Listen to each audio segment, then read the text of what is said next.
cities, civilians found themselves caught in the crossfire, seeking shelter along the front lines amidst the escalating conflict. A ray of hope emerged for Palestinians in Gaza as trucks carrying much-needed supplies crossed the Rafah border. Distressed civilians were seen scrambling for aid, highlighting the severe shortages of food, water and essential goods endured since the onset of the Israel-Hamas war. Israeli paramedics have reported that one person was injured after a rocket from the Gaza Strip struck a residential area in central Israel. The incident occurred in Holon, a Tel Aviv suburb, leaving a crater in the street, damaging cars and shattering windows. Israeli aircraft conducted a series of intense strikes in Gaza, specifically targeting areas east of Khan Younis governorate. The exact number of casualties remain unclear at this time. Simultaneously, the conflict in the region has witnessed an escalation in fighting.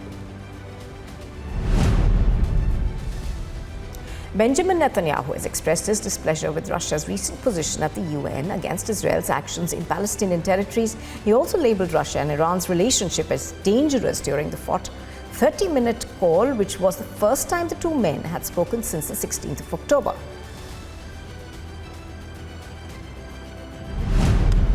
Palestinians in the Israeli-occupied West Bank and Lebanon observed a general strike responding to activist calls for a ceasefire in Gaza. The strike follows the U.S. veto of a United Nations Security Council resolution intensifying the demand for a halt to hostilities.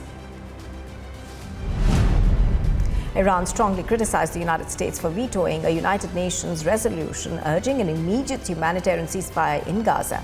Nasser Kanani, the spokesperson for Iran's foreign ministry, described the veto as a display of Washington's full complicity in Israel's strikes against Gaza, labeling them as regrettable crimes.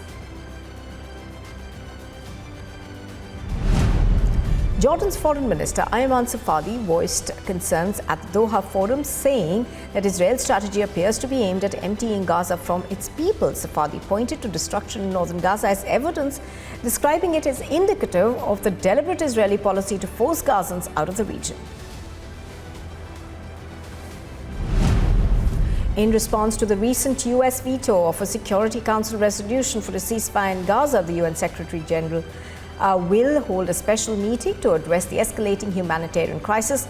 Representatives of Egypt and Mauritania, acting as chairs of the Arab Group and the Organization for Islamic Cooperation, have called for an urgent session.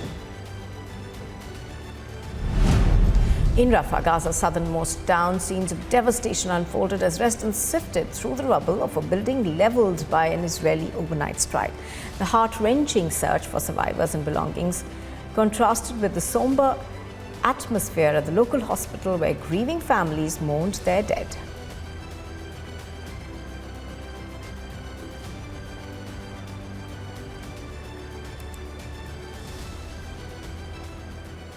In Indonesia, Myanmar's Rohingyas are encountering a surge of animal